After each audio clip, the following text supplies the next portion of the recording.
ओम श्री स्वामी समर्थ। जय जय स्वामी समर्थ। स्वामी भक्तांनो, स्वामींचे असेच अनमोल संदेश प्राप्त करण्यासाठी आपल्या चॅनलला नक्की सबस्क्राईब करा आणि बाजूला असलेली घंटी नक्कीच दाबा। याने तुम्हाला आपले व्हिडिओज सर्वात अगोदर मिळतील। स्वामी भक्तांनो, स्वामींनी हा दैवी संदेश तुमच्यासाठी पाठवलाय, त्यामुळे याकडे अजिबात दुर्लक्ष करू नका। जर का हा स्वामी संदेश तुम्ही शेवटपर्यंत ऐकला तर तुमच्या जीवनात भरपूर काही आनंद, सुख तुम्हाला नक्कीच प्राप्त होणार आहे। आणि हा व्हिडिओ तुमच्या समोर आला असेल तर नक्कीच तुम्ही नशीबवान व्यक्ती आहात, म्हणून स्वामींची कृपा तुमच्यावर बनून राहील। आजचा हा दिव्य संदेश मन लावून 15 मिनिटे जो ऐकेल त्याच्या मनातील मोठी इच्छा लवकरच पूर्ण होईल आणि त्याच्या जीवनातील सर्व टेन्शन, संकट, पीडा, भय टळलं जाईल आणि पळून जाईल आणि त्याला सुखी जीवन प्राप्त होईल। आणि हो, या व्हिडिओला एक लाईक नक्कीच करा आणि कमेंटमध्ये श्री स्वामी समर्थ, जय जय स्वामी समर्थ नक्कीच लिहा। स्वामी भक्तांनो, आपण खरंच स्वामी समर्थांच्या चरणाशी शरण गेलं पाहिजे, तेव्हाच आपण खऱ्या मनाने स्वामींना शोधतो। तेव्हा स्वामी त्यांच्या अस्तित्वाची जाणीव आपल्याला नक्कीच करून देतात।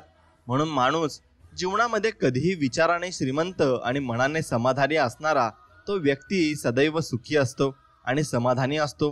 म्हणून मित्रांनो, तुम्हाला फक्त स्वामींवर विश्वास ठेवून आणि स्वामींचे नामस्मरण करून जीवनात भरपूर काही प्रगती करायचे, एवढंच लक्षात ठेवायचं। आणि हा संदेश तुम्ही पूर्ण बघा आणि हा तुम्हाला आवडला तर नक्कीच व्हिडिओला एक लाईक करा आणि कमेंटमध्ये श्री स्वामी समर्थ, जय जय स्वामी समर्थ असं नक्कीच लिहा। मित्रांनो, कर्म करत राहा, फळाची चिंता करू नका। तो आहे ना वर बसलेला, त्याने संकट दिलं आहे, मार्गही तोच दाखवेल, फक्त आपण त्याच्यावर विश्वास ठेवायचा आहे। स्वामी म्हणतात, झालं गेलं विसरून जा। हे दुसऱ्याला सांगणं खूपच सोपं असतं, पण जेव्हा स्वतःवर वेळ येते ना त्यावेळेस कळतं की किती अवघड असतं। म्हणून होऊन गेलेलं विसरणं भरपूर अवघड असतं आणि ते आपण लवकर विसरू शकत नाही। त्यामुळे आपण स्वामींची प्रार्थना करायची आहे आणि स्वामींना मनोभावे त्यांची पूजा करायची आहे। सर्व काही त्यानेच ठीक होणार आहे। कोणीही पाहत नसताना आपले काम जबाबदारीने करणे म्हणजे आपला प्रामाणिकपणा ठरत असतो आणि असंच प्रामाणिकपणे आपण स्वामींची भक्ती करायची आहे। लोकांची तरच अजब आहे, स्वतःच्या दुःखाला नशीब म्हणतात आणि इतरांच्या दुःखाला कर्माची शिक्षा म्हणतात। त्यामुळे आपण फक्त आपल्या मनाने जिंकायचंय आणि जगायचंय आणि मनसोक्त जगायचंय। म्हणून जीवनामध्ये श्रीमंती म्हणजे नक्कीच काय तर नातेसंबंध, पैसा, चारित्र्य आणि आरोग्य हे चारही स्तंभ मजबूत आणि संतुलित असणं म्हणजे खरी श्रीमंती असते। वेद वाचणे कदाचित सोपे असेलही, पण ज्या दिवशी कोणाची वेदना वाचता येईल तोच खरा ईश्वर प्राप्तीचा दिवस तुमच्यासाठी असणार आहे। म्हणून प्रत्येकाच्या वेदना वाचत चला आणि त्यांना मदत नक्कीच करत चला। मैत्री ठरवून होत नाही, हाच मैत्रीचा फायदा आहे। मैत्रीला कुठले नियम नाहीत, हाच मैत्रीचा कायदा नक्कीच आहे। आणि त्याचप्रमाणे आपण स्वामींचीही मैत्री ही निस्वार्थ करायची आहे। अज्ञात भीतीमुळे स्वतःला मागे राहू देऊ नका। सर्वोत्तम संधी अनेकदा अनिश्चिततेच्या दुसऱ्या बाजूला असते। म्हणून एक गोष्ट नेहमी लक्षात ठेवा, नशिबात पांडवासारखा वनवास असेल तर श्रीकृष्णाचा अनमोल सहवासही तुम्हाला नक्कीच लाभणार आहे। म्हणून निजली पाखरं घरट्यात चंद्र करतो निगराणी, चांदण्यांच्या सहवासात धुंद दरवळते रात राणी। आणि असेच आपण स्वामींच्या सर्व या जगात आणि विशाल विश्वात आपण दरवळतोय आणि तसेच आपल्याला स्वामी आपल्यावर लक्ष ठेवून आहेत आणि ते कुणालाही भूक राहू देत नाही, ते प्रत्येकालाच अन्न पुरवत असतात। म्हणून एकमेकांसाठी जाणीवपूर्वक केलेले छोटे छोटे त्याग नात्यातील रेशीमगाठी अगदी घट्ट करतात। म्हणून आपण नाते हे जपून ठेवायचे असते। म्हणून जीवनात राग आणि द्वेष यांपासून दूर राहणारा मनुष्य आदर्श बनत असतो। म्हणून राग आणि द्वेष तुमच्या मनातून तुम्ही पूर्णपणे काढून टाका। जपता शब्दाचे मोल आयुष्य होईल अनमोल। म्हणून कोणतेही शब्द बोलताना तुम्ही विचार करून नक्कीच बोलायचंय। त्यामुळे तुम्हाला जीवनात भरपूर काही वेगळ्या संकटाचा सामना करावा लागणार नाही। आणि प्रत्येकाला वाटतं की समोरचा माणूस सुखी आहे, पण आपण हे विसरतो की त्याच्यासाठी आपणही समोरच्याच माणूस आहोत। म्हणून सर्वांची जीवनचर्या आणि सर्वांचे जीवन हे वेगवेगळे आहे। म्हणून समाधान, सहनशीलता आणि संयम असणारी व्यक्ती ही आयुष्यात काहीही करू शकते आणि कोणत्याही थरावर जाऊ शकते। म्हणून हे 3 नियम तुम्ही लक्षात ठेवायचे. मित्रांनो, वाद टाळावा, संवाद नाही. कारण संवाद टाळला की गैरसमज वाढतात आणि जे नव्या वादाला जन्म देत असतात. म्हणून मन शांतीचे कारण सर्व दुःखाचे हरण असे नक्कीच असते आणि हे तुम्ही समजून घ्यायचंय. म्हणून जडवी जीवा या तारण भगवंता तुझे नामस्मरण. म्हणून भगवंताचे नामस्मरण केल्याने मनाला शांती मिळते आणि दुःखाचे हरण होऊन जाते आणि सर्व काही आपल्याला चांगल्या रीतीने आपल्या आयुष्यात पुढे जाण्यासाठी व्यक्ती आणि स्वामी हे मदत करत असतात. म्हणून महत्व असतं ते फक्त गरजेला आणि वेळेला. म्हणूनच तर एक हाकलाला जाणारा कावळा 10व्याला बोलवला नक्कीच जातो. म्हणून तुम्ही कुठेही तुमच्या आंतरिक मनातून तुम्ही विचार केला पाहिजे की मी कोणत्या तरी ठिकाणी नक्कीच कामाला येईल. आणि प्रत्येक माणूस वेगवेगळा यासाठीच बनलेला आहे की त्यात वेगळी शक्ती आहे आणि ती त्याला ओळखायची असते. म्हणून नाती ही हातामध्ये पकडलेल्या वाळूसारखी असतात. जास्त बंधने लादल्याने ते आपल्या हातून नक्कीच निसटून जातात. म्हणून कोणावरही बंधने घालू नका. म्हणून जीवनामध्ये सुखाचा कोणता क्षण चिरंजीव असतो. फक्त आठवणींच्या राज्यातच त्याला अमरत्व प्राप्त होते आणि सुख वेळीच वेचीन म्हणण्याआधी घन दुःखाच्या गहीर भरतो आणि दुःख सावरू जाता कवडसा सुखाचा येतो. आणि सुख हे थोडेच येते पण ते चांगल्या काळासाठी येते आणि दुःख आणि सुख हे आपल्या जीवनाचा एक अविभाज्य घटक आहेत आणि त्याला आपल्याला सामोरे जावे लागणार आहे आणि त्यावरच तुम्ही नक्कीच ते जीवन अवलंबून असणार आहे. म्हणून मोह नसावा संपत्तीचा, गर्व नसावा सौंदर्याचा, अहंकार नसावा श्रीमंतीचा, झोपडी का असेना घास असावा फक्त आपल्या झोपडीमध्ये समाधानाचा. आणि ज्याच्याकडे समाधानाचा घास आहे तोच व्यक्ती जीवनामध्ये सुखी आहे. म्हणून जीवनामध्ये यशस्वी होण्यासाठी तुमची यशस्वी होण्याची इच्छा अपयशी होण्याच्या भीतीपेक्षा अधिक प्रबळ मात्र असली पाहिजे.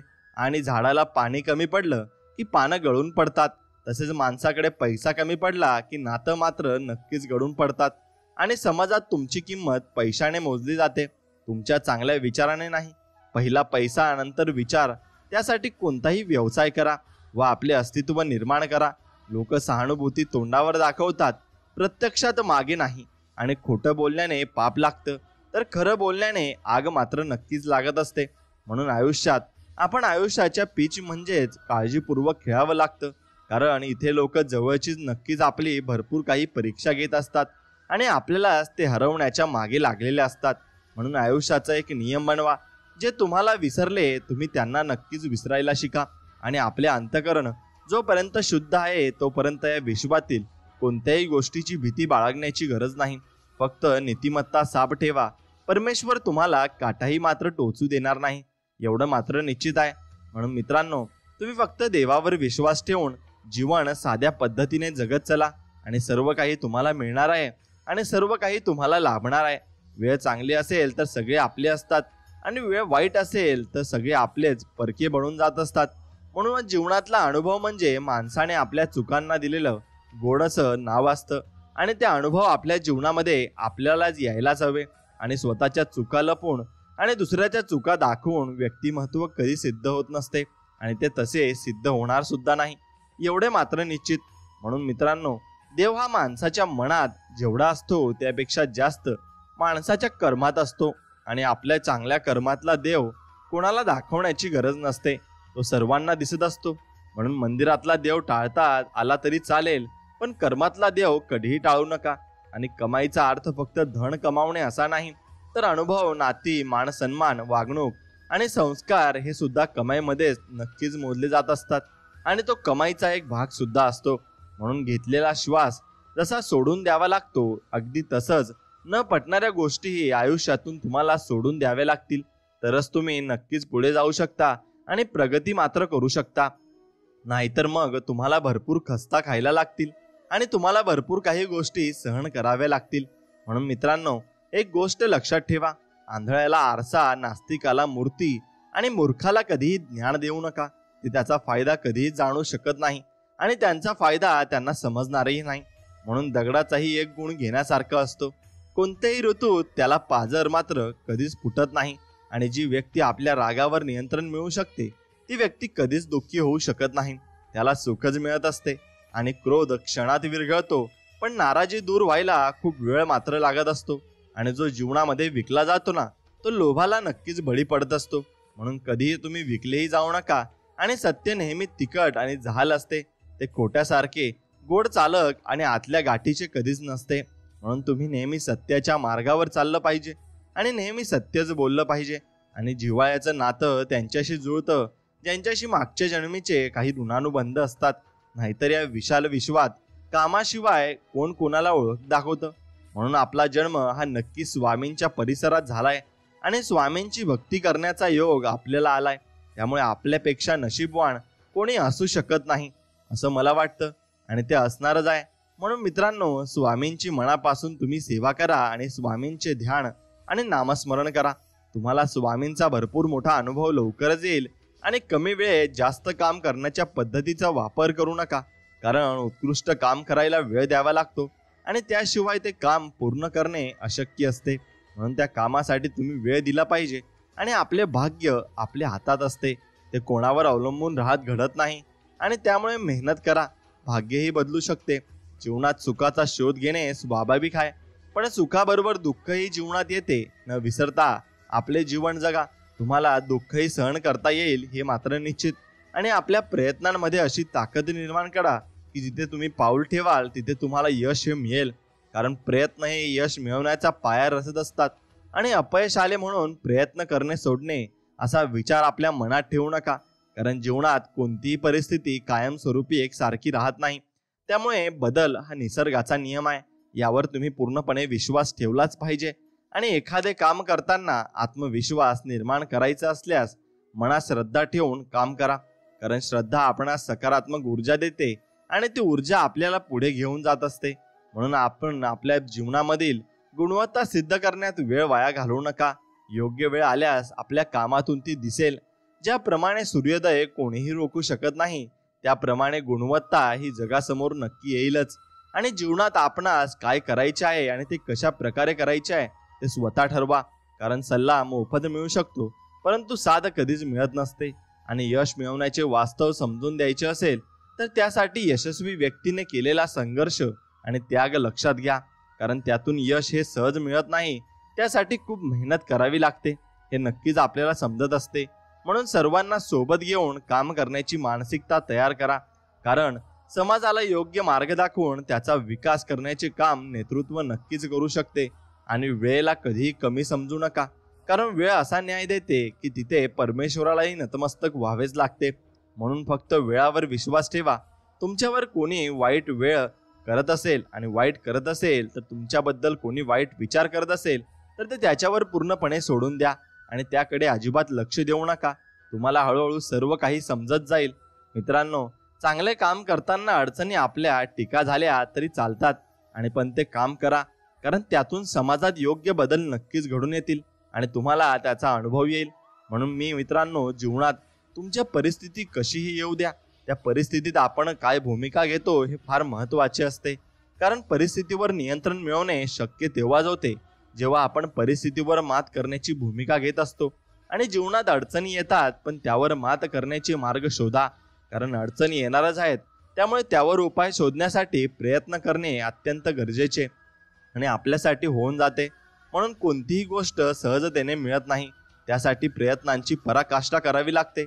आणि त्यामुळे एखादी गोष्ट सहजतेने मिळेल हा गैरसमज तुमच्या मनातून पूर्णपणे काढून टाका आणि निष्ठावंत राहण्याचा प्रयत्न करा, कारण निष्ठावंत व्यक्तीला कधीही अपयश मात्र येत नाही. भले उशिरा का होईना, पण यश त्याला मिळतच असते. आणि मर्यादेत राहून काम करा. पण मर्यादा आपल्याला यश मिळवण्याच्या मार्गात अडथळा ठरत असेल तर मग मर्यादा ओलांडून योग्य मार्गे अवलंबून आपल्याला काम करावेच लागेल. आणि चांगल्या कामासाठी योगदान द्या, कारण एखादी चांगली गोष्ट घडण्यासाठी त्या कामास मदतीची गरज असते. आणि त्यासाठी कोणत्याही स्वरूपात केलेली मदत ते काम पूर्ण करण्यास दिलेले योगदान मात्र असते. आणि अशक्य गोष्ट शक्य करण्याची असल्यास धोका पत्करून साहस दाखवण्यास तयार राहा, कारण अशक्य गोष्टी शक्य करणाऱ्या व्यक्तींनी जगाला धोका नक्कीच प्राप्त करून त्याला साहसाने उत्तर दिलेला आणि मार्ग आपल्याला दाखवलाय. आणि अशक्यही शक्य करतील स्वामी हा गुरुमंत्र देखील स्वामींनी आपल्याला दिलाय. म्हणून त्यावर विश्वास ठेवून आपल्याला पूर्णपणे ठेवायचा आहे. एखादी घटना घडणे हा जीवनाचा भाग आहे, परंतु घडणाऱ्या घटनांकडे दुर्लक्ष न करता त्या घटनांचा अभ्यास करून त्यातून शिकवून जबाबदार व्यक्तिमत्व घडवणे आपले काम नक्कीच आहे. आणि संकटातून कठीण परिस्थितीचा जन्म होतो. त्यामुळे त्या परिस्थितीला तोंड देण्याचे शौर्य निर्माण करा, कारण कठीण परिस्थितीवर मात तोच करू शकतो जो पराक्रम करून दाखवण्यास सज्ज मात्र असतो. आणि समतोल राखून नक्कीच काम करण्यास महत्त्व द्या, कारण समतोल हा सर्वांना समान संधी देऊन सर्वांना न्याय देईल. आणि अशी व्यवस्था नक्कीच निर्माण करा आणि तो करूही शकतो.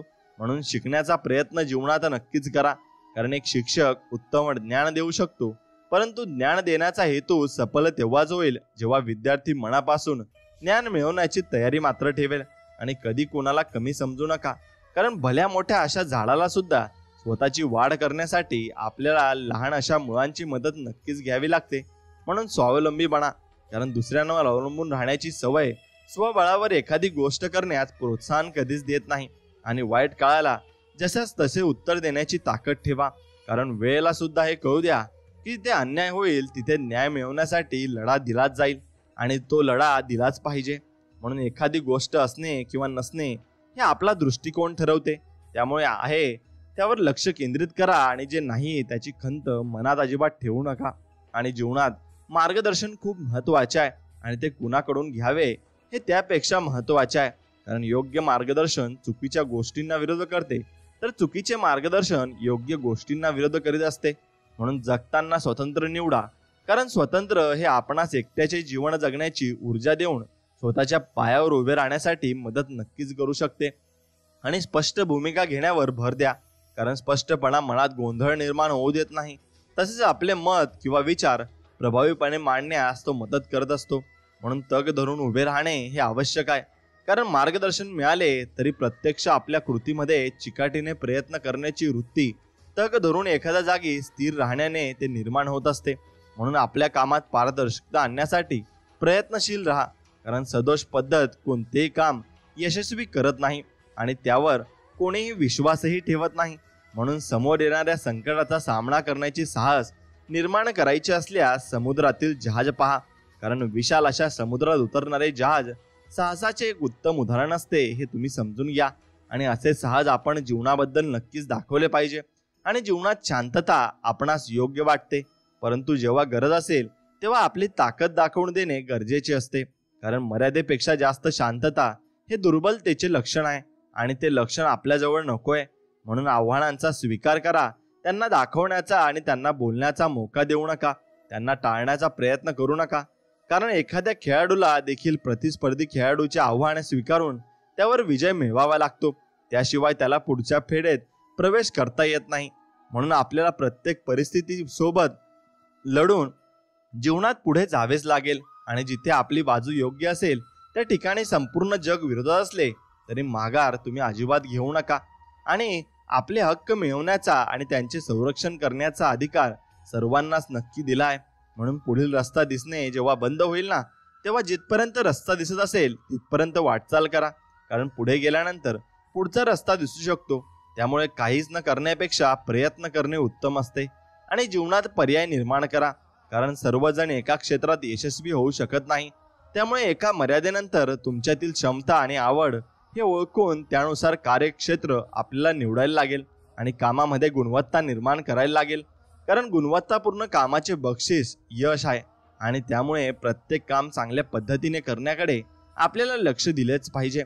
आणि जीवनातील नेहमी देण्याची भावना ठेवावी, मग ते ज्ञान असेल किंवा संकटात असणाऱ्या दिलेल्या मदतीचा हात असेल, कारण देण्याची तयारी ठेवणाऱ्यांच्या पाठीमागे परमेश्वरही त्याचप्रमाणे उभा असतो. आणि अन्याय सहन करणे कधी मान्य करू नका, कारण न्याय मिळवण्यासाठी लढणारा कधीही हरला नाही आणि अन्याय करणारा कधीही विजयी झालेला नाही. म्हणून स्वाभिमान जपायला शिका. तसेच स्वाभिमान दुखावला गेला तर स्वतःच्या मेहनतीने काम करून उत्तर द्या, कारण स्वाभिमानाबाबत कोणतीही तडजोड कधीही होऊ शकत नाही. समोर असणाऱ्या आणि येणाऱ्या अडचणी आणि संकटे यांचा विचार करून वळण घ्या आणि पुढे वाटचाल करत राहा, कारण वळण घेणे म्हणजे त्या संकटावर आणि अडचणींवर मात करण्याचा एक मार्ग आहे. आणि प्रश्नांची उत्तरे मिळवण्याचा प्रयत्न करा, कारण ज्ञान आणि अनुभवाच्या जोरावर ते शक्य होऊ शकते. आणि फक्त त्या पद्धतीने विचार करणे आवश्यक आहे आणि त्या पद्धतीने आपण नक्कीच विचार केलाही पाहिजे. आणि नक्कीच तुम्ही एखादे साम्राज्य निर्माण करण्यासाठी आणि होण्यामागील संघर्षमय प्रवासाचा अभ्यास करून त्याची यशोगाथा नक्कीच तुम्ही वाचली पाहिजे, कारण यातून जी ऊर्जा मिळते ना आणि प्रेरणा मिळते ना, ती खूप मौल्यवान असते. आणि वेळेतच काम पूर्ण करण्यास महत्त्व दिले पाहिजे. आणि कारण गोष्टी ह्या वेळेतच पूर्ण होणे गरजेचे असते. वेळ निघून गेल्यावर त्याचा काहीही उपयोग मात्र होत नाही. आणि नवीन गोष्टी शिकायला वेळ द्या, कारण यातून आपण शिकू शकतो आणि आपल्या मनामध्ये उत्साह निर्माण होऊन आळस कधीच येत नाही. मित्रांनो, एखाद्या कामात प्रावीण्य मिळवण्याचा प्रयत्न तुम्ही केलाच पाहिजे, कारण प्रत्येक क्षेत्रात त्या कामात परिपूर्ण असलेल्या व्यक्तींना प्राधान्य दिले जाते. आणि मर्यादित साधनांचा वापर करून जीवन जगण्यास तयार तुम्ही नक्कीच राहिले पाहिजे, कारण त्यातून त्याग करण्याची सवय लागून मर्यादित साधनांचा योग्य वापर करण्याची क्षमता नक्कीच विकसित होते. आणि आपण जर पराक्रमी महान अशा व्यक्तींच्या इतिहासाचा अभ्यास केला असता, असे दिसून येते की त्यांचे कार्य अद्वितीय आहे. आणि त्यामुळे स्वतःची ताकद लक्षात घेऊन काम केलंच पाहिजे, कारण महान असे व्यक्तिमत्व स्वबळावर लढणारेच निर्माण करू शकतात. आणि ज्या क्षेत्रात काम कराल तर असे करा की त्या क्षेत्रातील दिग्गजानेही तुमच्या कामाचे कौतुक मात्र केले पाहिजे. आणि जेव्हा कोणतेही मार्ग दिसत नसेल, निराश झाला असाल, तेव्हा उठा, जागे व्हा आणि कामाला लागा. यानुसार जगा की तुमच्या जीवनाला एक नवीनच संजीवनी मिळाली नक्कीच आहे. आणि तुमचे जीवन अनमोल आहे आणि ते चांगल्या रीतीने तुम्हाला जगावेच लागेल. आणि ते चांगल्या रीतीने जगले नाही तर मग ते पूर्ण नर्क समान होऊन जाईल. म्हणून विजय मिळवण्यासाठी मैदानात पाय रोवून उभे राहण्याचे धाडस दाखवा, कारण अशक्य वाटणारे विजय खेचून आणण्याचे काम धाडस करत असते. आणि ध्येय गाठताना थकाल तेव्हा न थांबता प्रयत्न करण्यास महत्त्व द्या. त्यासाठी ससा आणि कासवाची गोष्ट मात्र लक्षात घ्या, कारण कासव ही शर्यत त्यांच्या न थांबता केलेल्या प्रयत्नांमुळेच नक्की जिंकले होते. आणि ती शर्यत आपल्याला जिंकायची आहे, म्हणून न थांबता आपल्याला काम हे करावेच लागेल. आणि आपल्या सभोवतालची परिस्थिती ही आपणास एक चांगली व्यक्ती म्हणून घडविणे महत्त्वाची असते. आणि ज्याप्रमाणे जमिनीत पीक येण्यासाठी ती जमिनीत सुपीक असण्याची परिस्थिती गरजेची असते, त्याचप्रमाणे ते असते. म्हणून अपयश पदरी आल्यानंतर स्वतःवर विश्वास ठेवून पुन्हा नव्याने जीवनात सुरुवात करण्याचा प्रयत्न करा, कारण अशा काळातच खूप व्यक्ती खचून जाऊन प्रयत्न करत नाही आणि ते प्रयत्न सोडून देतात. असे तुम्ही अजिबात करू नका. जीवनात माघार घेण्याचा विचार मनात येईल तेव्हा मंदिरात असलेली मूर्ती पहा, कारण त्या मूर्तीला सुद्धा देवपण प्राप्त होण्यासाठी हातोड्याचे घाव हे सहन करावे लागतात. आणि इच्छाशक्ती असणे एका खंबीर मनाचे लक्षण आहे. आणि एक खंबीर मन कोणत्याही परिस्थितीशी झुंज देण्याची ताकद देते. त्यामुळे इच्छाशक्ती गरजेची आहे आणि ते आपल्याजवळ असणे गरजेचेच आहे. म्हणून ज्ञान मिळवण्याचा सर्वोत्तम मार्ग हा पुस्तकांची मैत्री आहे. आणि त्याचा फायदा म्हणजे पुस्तके आपल्या कमी वयात अमूल्य ज्ञान देऊन जातात आणि येणाऱ्या आव्हानांचा सामना करण्यासाठी ते आपल्याला तयार करत असतात, कारण त्यात लोकांचे खूप सारे अनुभव लिहिलेले असतात. म्हणून अशक्य अशा गोष्टी शक्य करण्याचे बळ स्वतःमध्ये तुम्ही नक्कीच ठेवा, कारण वेळेनं अशा वाटणाऱ्या गोष्टी सत्यात उतरवल्या आहेत आणि व्यक्तींचा परिचय जगाला करून दिला आहे. म्हणून मित्रांनो, आपला जीवनाकडे बघण्याचा दृष्टिकोन कसा आहे यावर आपले जीवन अवलंबून असते. कारण दृष्टिकोन जर सकारात्मक असेल तर कितीही संकटे आणि अडचणी आल्या तरी त्यावर मात करून यश मिळवण्यासाठी प्रयत्न करण्याची ताकद आपल्याला नक्कीच मिळणार आहे. आणि जबाबदारीची जाणीव असणे हे अत्यंत गरजेचे आहे, कारण आपण जबाबदारीची जाणीव आपणास ती जबाबदारी प्रामाणिकपणे पार पाडण्यास मदत करत असते. आणि प्रामाणिकपणामुळे सत्याचे रक्षणही पूर्णपणे होत असते. म्हणून हक्क मिळवण्यासाठी संघर्ष करण्याची तयारी ठेवावी, कारण हक्क मिळाल्याशिवाय आपल्याला स्वतःची ओळख निर्माण करण्याची संधीच कधीच मिळत नाही. आणि आशेचा एक किरणही जीवनावर प्रेम करायला शिकवतो. जसे अंधाऱ्या रात्री एका काजव्याची सोबत देखील आधार देणारी वाटते, कारण त्याने आपलं जीवन हे प्रकाशमान होत असतं. त्याचप्रमाणे आपण जीवनातील कुणीतरी आपल्याला आधार देणारी काजव्यासारखी व्यक्ती आपल्यासोबत नक्कीच ठेवायला हवी. आणि जीवनात मर्यादा ही फार महत्त्वाची आहे, कारण मर्यादेत राहून केलेले कार्य आपल्या प्रगतीस हातभार लावते. या उलट मर्यादा न पाळल्यास आपले नुकसान पूर्णपणे नक्कीच होणार आहे. म्हणून नेतृत्व हा गुण आत्मसात करा, कारण एक चांगले नेतृत्व करणारी व्यक्ती समाजाला योग्य दिशा देऊन चांगले काम करण्याची प्रेरणा नक्कीच देऊ शकते. आणि सतत काहीतरी काम करण्यात व्यस्त राहा, कारण मन एखाद्या कामात गुंतवले तर ते आपल्याला सकारात्मक ऊर्जा देऊन आपले मनोबल नक्कीच वाढवत असते. आणि प्रयत्न करणे आपले काम आहे. पुढे यश मिळेल की अपयश हे सर्वस्वी आपल्या हातात नाही. त्यामुळे प्रयत्न करा, कारण अपयश जरी आले तरी अनुभव मिळेल, पण प्रयत्नच केला नाही तर हाती काही लागणार नाही आणि काही उरणारही नाही. म्हणून स्वतःला कमी समजण्याची चूक करू नका, कारण वादळात मोठे वृक्ष पडतात पण लहान रोपटे अशा परिस्थितीत टिकून राहण्याचे धाडस मात्र दाखवत असतात. आणि ज्ञान आणि अनुभव आपल्या जीवनात खूप मोलाची भूमिका पार पाडत असतात. कारण ज्ञान हे व्यक्तिमत्व घडवते, तर अनुभव हा परिस्थिती कशी हाताळायची हे शिकवत असतो. मित्रांनो, जीवनात संघर्ष अटळ आहे. त्यामुळे संघर्षाच्या काळात न थांबता, खचून न जाता मेहनत करून अशा काळावर मात करण्याची शक्ती स्वतःमध्ये आपण विकसित केलीच पाहिजे. आणि महान अशी ओळख तेव्हाच निर्माण होते जेव्हा आपण आपल्या कर्तव्याशी एकनिष्ठ राहून आपले काम करतो. कारण आपले कर्तव्य पूर्ण करण्याचा प्रयत्नच आपणास महान बनवत असतो आणि मोठा बनवत असतो. म्हणून लक्ष विचलित न होता प्रयत्न करण्याची सवय लावून घ्या.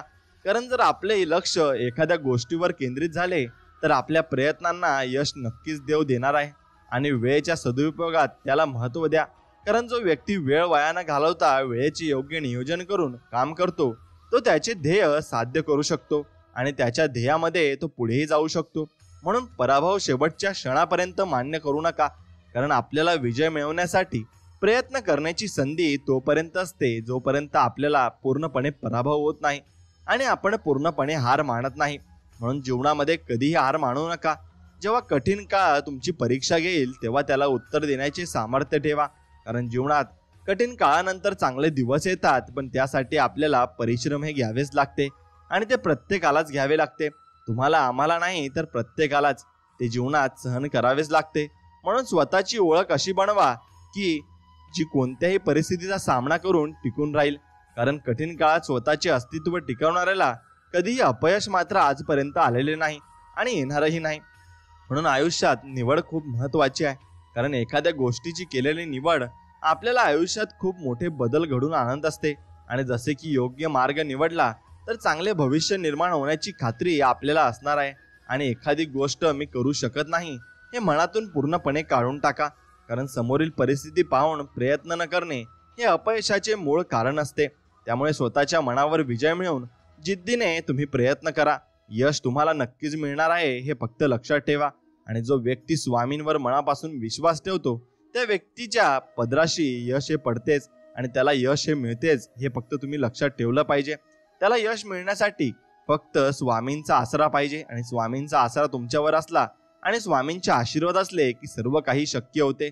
म्हणून स्वामींवर विश्वास असेल तर नक्कीच या व्हिडिओला एक लाईक करा आणि कमेंटमध्ये श्री स्वामी समर्थ, जय जय स्वामी समर्थ नक्कीच लिहा. आणि मित्रांनो, जीवनामध्ये आपल्याला प्रसन्नता ही वाटलीच पाहिजे. जीवनामध्ये जेवढी जास्त प्रसन्नता होईल तेवढे जास्त आपण चांगले काम करू शकू आणि चांगले कर्म करू शकू. त्यानुसार आपल्याला जीवनातून चांगले फळही मिळते. म्हणून आपण जितके जास्त शिरचित्त बनवू तितकेच महान यश आपले असेल. आपला चांगला प्रभाव आणि सत्ता वाढीस नक्कीच लागेल हे लक्षात ठेवा. आणि सुज्ञपणाचा मूल्यवान दागिन्यांपैकी एक सुंदर आभूषण म्हणजे मनाची शांती आहे. चिकाटीपूर्वक आणि दीर्घकाळ केलेल्या आत्मसंयमनाच्या प्रयत्नांच्या फलस्वरूप ती प्राप्त होऊ शकते आणि असते. म्हणून तिचे अस्तित्व सुचवते की या माणसाचे अनुभव परिपक्व झालेले आहेत आणि विचारांच्या कार्यपद्धती संबंधी नियमांचे त्याला विशेष ज्ञान आहे. म्हणून आपण विचार मंथनातून उन्नत झालेलो आहोत आणि हे तथ्य आपण जितक्या प्रमाणात समजून घेतलेले असेल तितक्या प्रमाणात आपल्याला मनशांती प्राप्त होत असते. कारण असे ज्ञान प्राप्त होण्यासाठी हे गरजेचे आहे की इतर लोकही त्यांच्या विचारांचे परिणाम आहेत ही बाब आपण समजून घ्यायला हवी. अशी ते तथ्य चांगल्या प्रकारे समजून घेतले आणि सगळ्या गोष्टींमागे कार्यकारण भावाचा, कारण आणि परिणामाचा, नियमांचा आंतरिक संबंध आपल्याला स्पष्टपणे दिसून आला म्हणजे आपली धुसफूस, चिडचिड, चिंता आणि काळजी करायची थांबते आणि आपण शांत, प्रसन्न आणि स्थिरचित्त राहू लागतो. जे लोक स्वतःवर नियंत्रण ठेवायला शिकले आहेत त्याने आणि त्यामुळे जे शांत अनुभवत आहेत त्यांना इतरांशी कसे जुळून घ्यावे हे चांगलेच कळत असते. आणि त्यांच्या बदल्यात ते लोकही अशा शांत लोकांच्या आध्यात्मिक शक्तीसमोर नतमस्तक होतात. त्यांना वाटते की अशांत लोकांपासून आपल्याला काही शिकता येईल आणि त्यांच्यावर विसंबून राहता येईल. म्हणून आपण जितके जास्त शिरचित्त बनू तितकेच महान यश आपले असेल. आपला चांगला प्रभाव आणि सत्ता वाढीला लागेल. उदाहरणच द्यायचे तर अगदी एखाद्या साधारण विक्रेता देखील चांगली विक्री करू शकतो आणि त्याची समृद्धी वाढवू शकतो. अर्थात त्यासाठी त्याने मोठे आत्मनियंत्रण ठेवायला हवे. अशी मनाची शांत आणि समतोल वृत्ती विकसित करायला हवी. कारण लोकांना नेहमी जसा माणूस आवडतो ज्याचे वागणे सुखद आणि स्थिर असते. शक्तिशाली आणि शांत लोकांच्या नेहमीच इतरांचे प्रेम आणि आदर लाभते.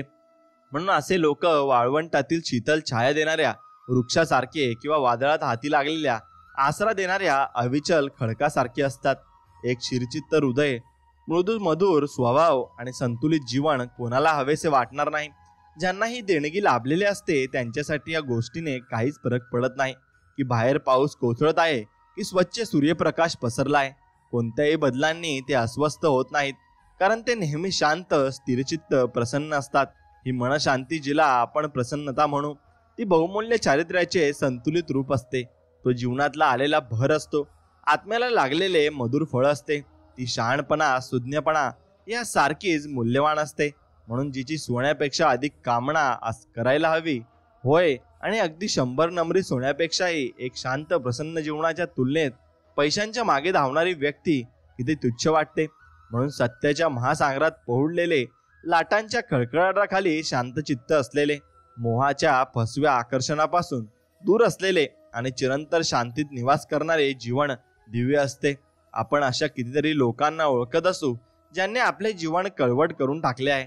त्यांच्या विस्फोटक रागीट स्वभावामुळे जे जे सुंदर आणि मधुर आहे त्या सगळ्यांचा विध्वंस करून टाकला आहे आणि शांती गमावून बदनाम झाले आहोत. म्हणून बहुसंख्य लोक समजूतदारपणा आणि आत्मनियंत्रणाच्या अभावी त्यांचे जीवन उद्ध्वस्त करीत असतात आणि त्यांच्या सुखाला ग्रहण लावत असतात. ही खरोखरच विचार करण्यासारखी बाब आहे. आपल्याला आयुष्यात अगदी बोटावर मोजण्या इतके अल्पसंख्येने असे लोक भेटतात ज्यांच्या सुंदर चारित्र्याचे लक्षण असलेली बहुमूल्य शांती त्यांच्या मनात भरून राहिलेली असते. आणि होय, मानवजात बेलगाम रागाने उसळून उठत आहे. अनिवार्य दुःखाने अतिश्रुद्ध बनली आहे. शंका आणि चिंता तिच्या चिंधड्या उडवत आहेत आणि त्यांच्या आपल्या विचारांवर ताबा आहे. आणि ज्यांचे विचार शुद्ध आहेत अशा खऱ्या सुज्ञ लोकातच इतके सामर्थ्य असते की ते वाऱ्या वादळाला त्यांच्या आज्ञा मान्य करायला लावतात. आणि प्रचंड वादळात हेलकावे खाणाऱ्या आत्म्यांनो, तुम्ही जिथे आहात, ज्या जागी जगत असाल, तिथे तुम्ही हे समजून घ्यावे की जीवनरूपी महासागरात स्मितहास्य रूपी परमसुखाची बेटेही असतात. आणि तुमच्या आदर्शाने प्रकाशमान तट तुम्ही तिथे येण्याची प्रतीक्षा करीत आहेत. म्हणून तुमच्या विचारांच्या नौकेच्या सुकुनावर तुमची घट्ट पकड असू द्या. आणि तुमच्या आत्म्याचे जहाज त्यांच्या चालकावर विसंबून आहे. तो निद्रावस्थेत आहे, त्याला जागे करा. आणि आत्मनियंत्रणच खरी ताकद असते आणि योग्य विचार करण्यात कुशलता असते आणि शांतीत सामर्थ्य असते. म्हणून तुमच्या हृदयाला म्हणा, शांती स्थिर करा आणि तुमचं हृदय एकदम स्थिर राहू द्या. तेव्हाच तुम्हाला जीवनात मार्ग मिळतील आणि भरपूर काही जीवनाकडून तुम्हाला शिकायला मिळेल, एवढं मात्र निश्चित. म्हणून आपण आपल्या मनात जसा विचार करतो तसेच आपण असतो. हे सुभाषित केवळ आपल्या समग्र अस्तित्वाला लागू पडते असे नव्हे, तर ते इतके सर्वसमावेशक आहे की ते आपल्या जीवनातील प्रत्येक परिस्थितीला आणि घटनेला लागू पडत असते. म्हणून आपण अक्षरशः तेच असतो तसं आपण विचार करीत असतो. कारण आपले चारित्र्य हे आपल्या सगळ्या विचारांची गोळाबेरीज असते.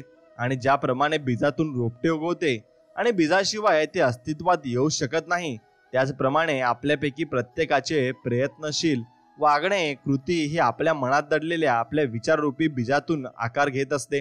म्हणून विचारांशिवाय कृती घडू शकत नाही.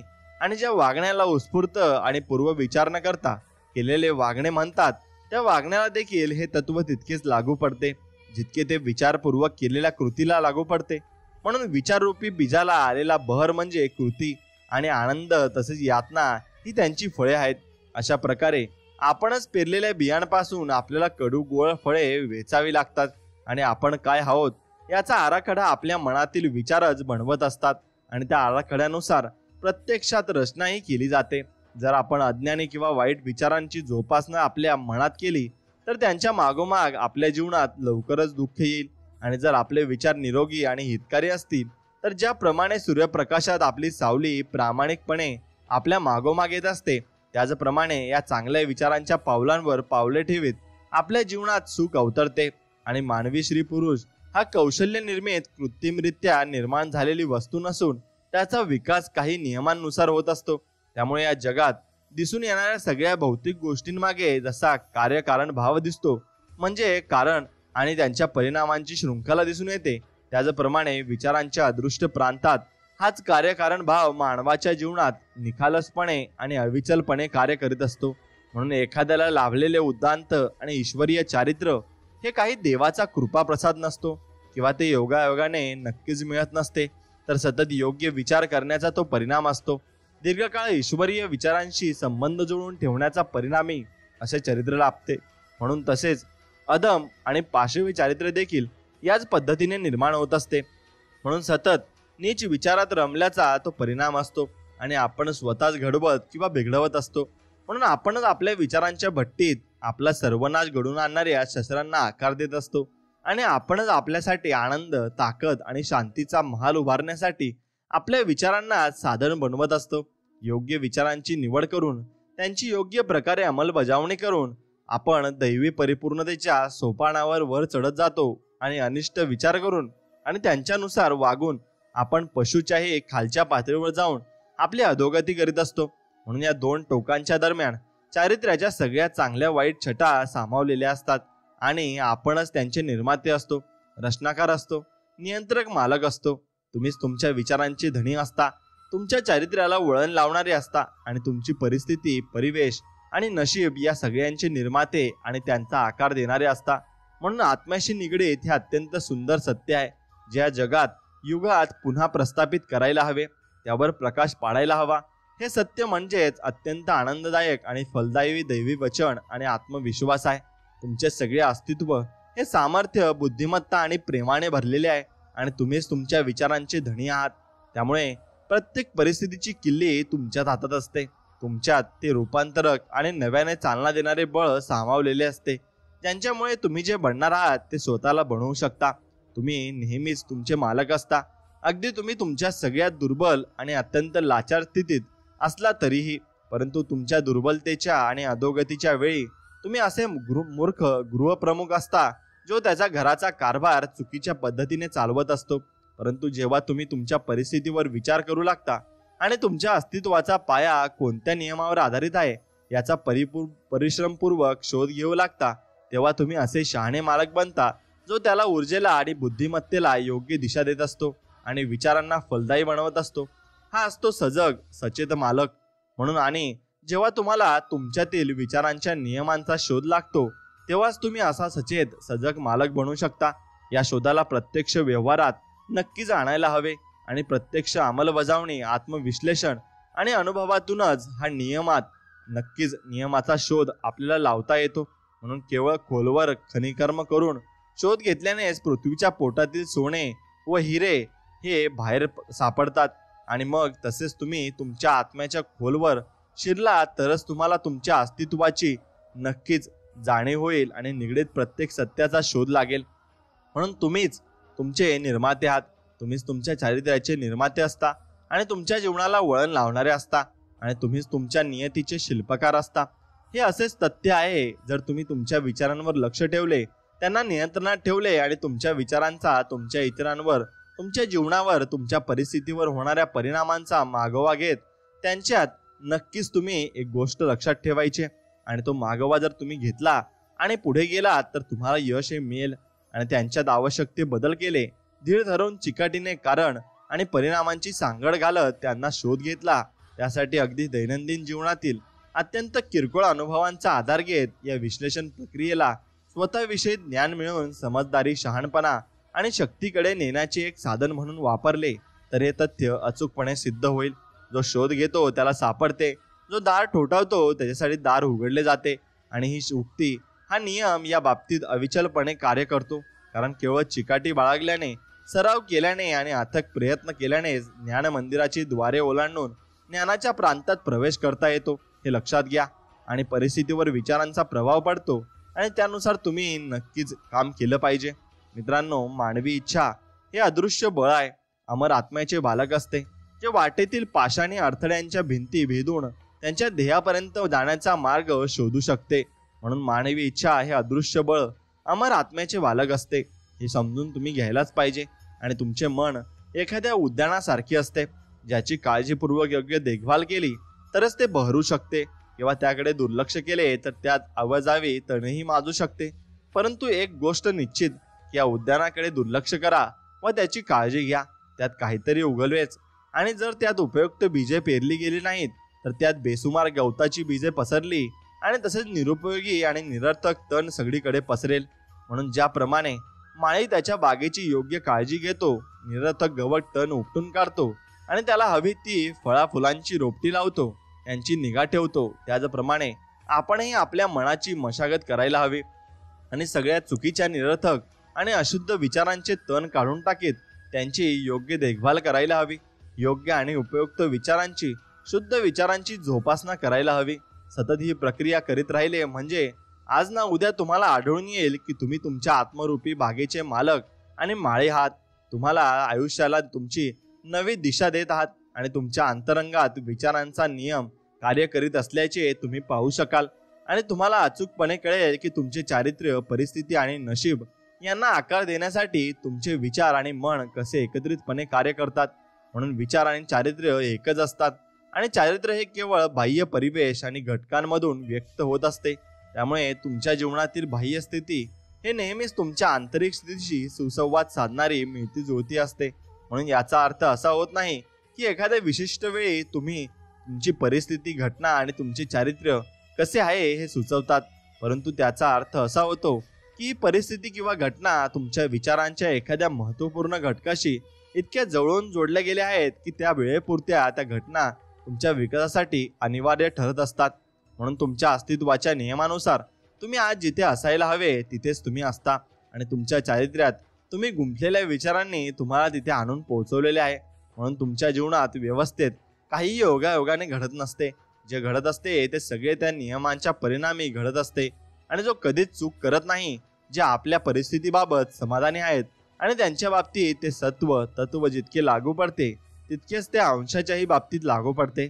म्हणून ज्यांना वाटत असते की आपली परिस्थिती आपल्याशी सुसंगत नाही, आपल्याशी ताळमेळ बसवत नाही, एक प्रगतशील आणि उन्नत जीव म्हणून तुम्ही आज नेमके जिथे आहात तिथेच आहात आणि जिथे तुम्हाला काही शिकायचे आहे, विकसित व्हायचे आहे आणि तुम्ही तुमची परिस्थिती तुम्हाला शिकवू इच्छित असलेला आध्यात्मिक धडा तुम्ही आत्मसात केलाय, शिकून घेतला म्हणजे ती परिस्थिती निघून जाते आणि तिची जागा नवीन परिस्थिती नक्कीच घेत असते.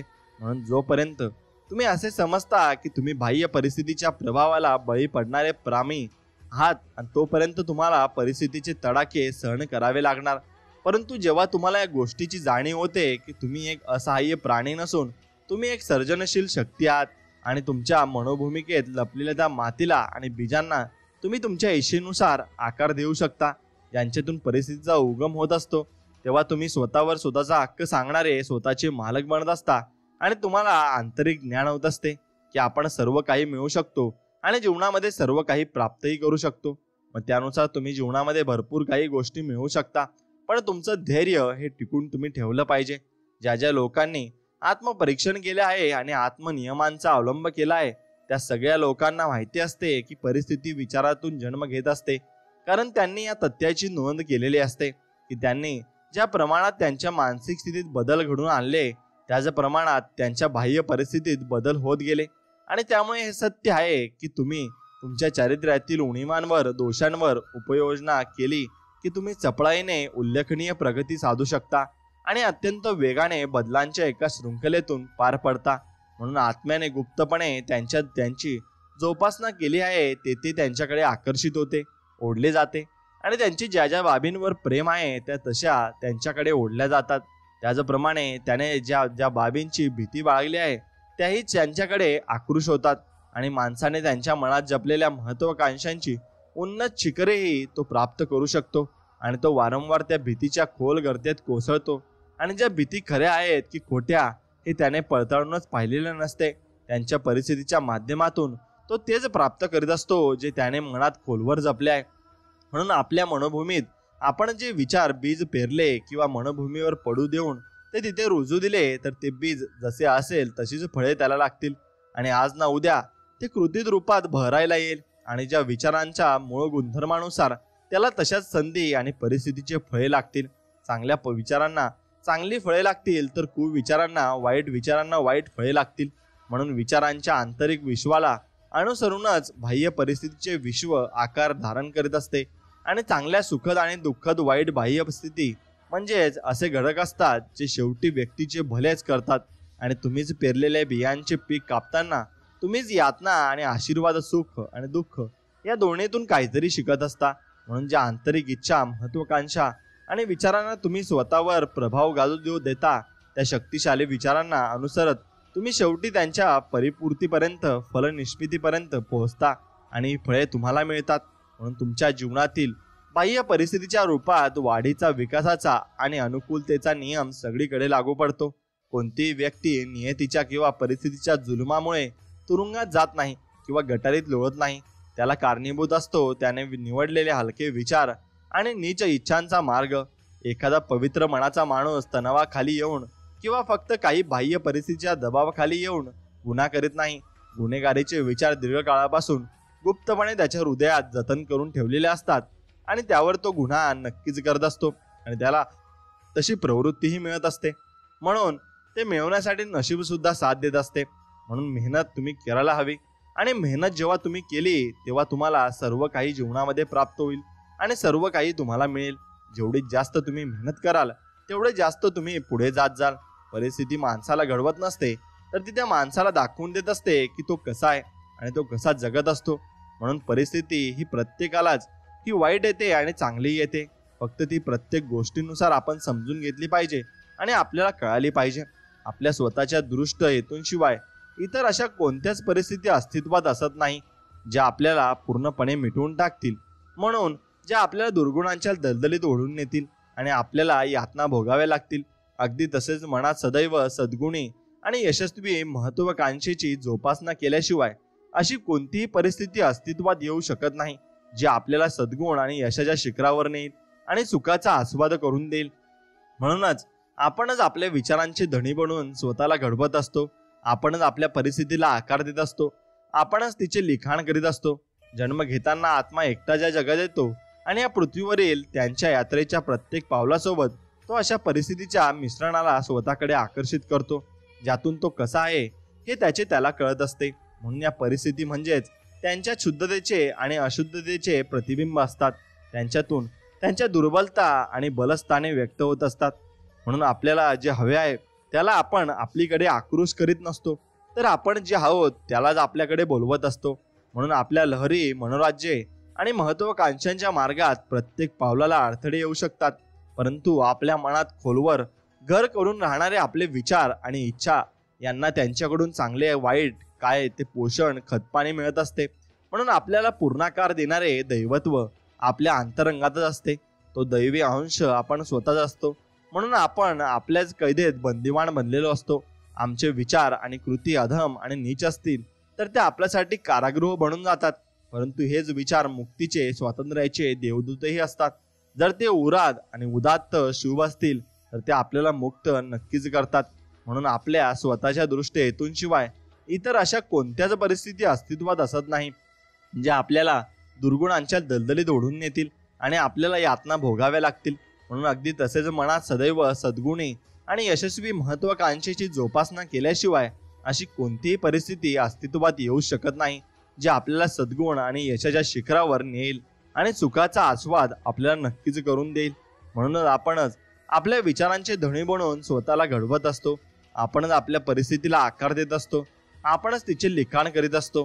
म्हणून जन्म घेताना आत्मा हा एकटाच या जगात येतो आणि या पृथ्वीवरील त्यांच्या यात्रेच्या प्रत्येक पावलासोबत तो अशा परिस्थितीच्या मिश्रणाला स्वतःकडे आकर्षित करतो ज्यातून तो कसा आहे हे त्याला कळत असते. म्हणून त्या परिस्थिती म्हणजे त्यांच्याच शुद्धतेचे आणि अशुद्धतेचे प्रतिबिंब असते आणि असतात सुद्धा. म्हणून त्यांच्यातून त्यांच्या दुर्बलता आणि बलस्थाने व्यक्त होत असतात. म्हणून आपल्याला जे हवे आहे त्याला आपण आपल्याकडे आक्रोश करीत नसतो तर आपण जे आहोत त्यालाच आपल्याकडे बोलवत असतो.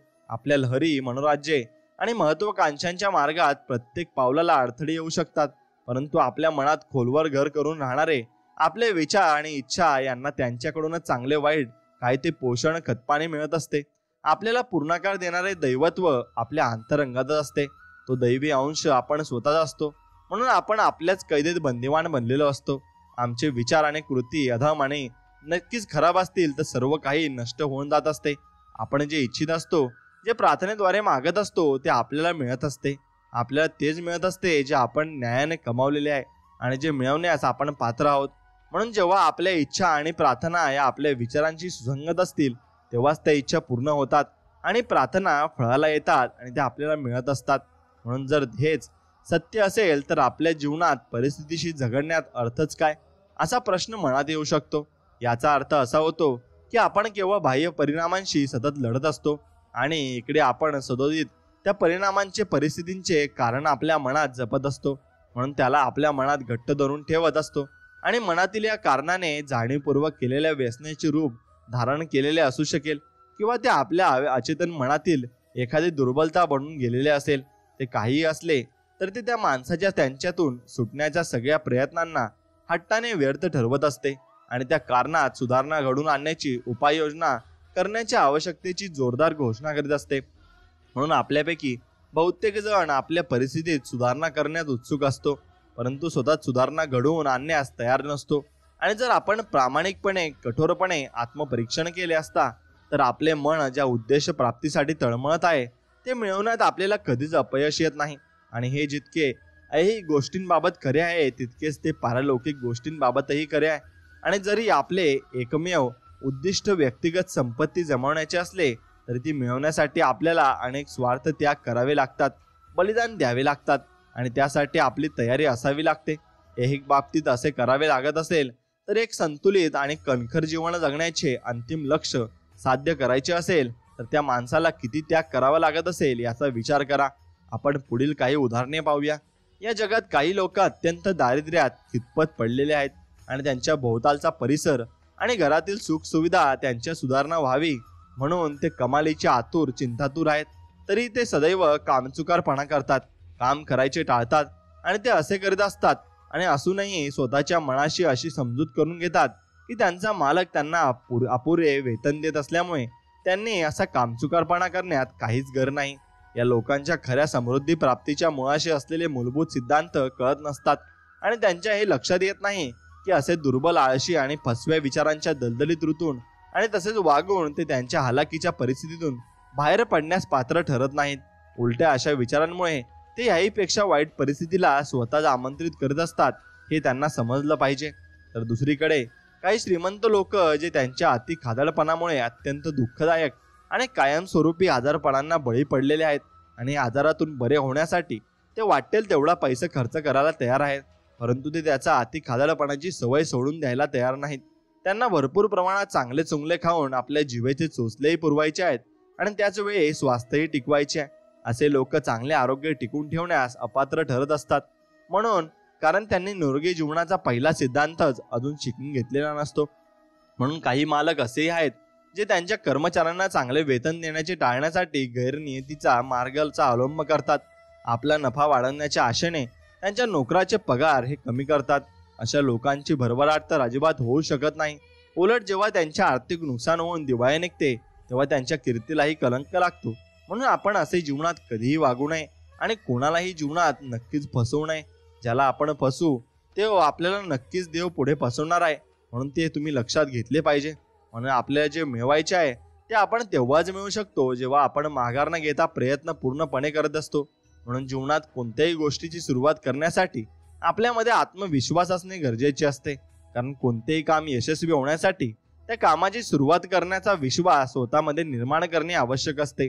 आणि ध्येय साध्य करण्यासाठी केलेले लहान प्रयत्नही महत्त्वाचे असतात.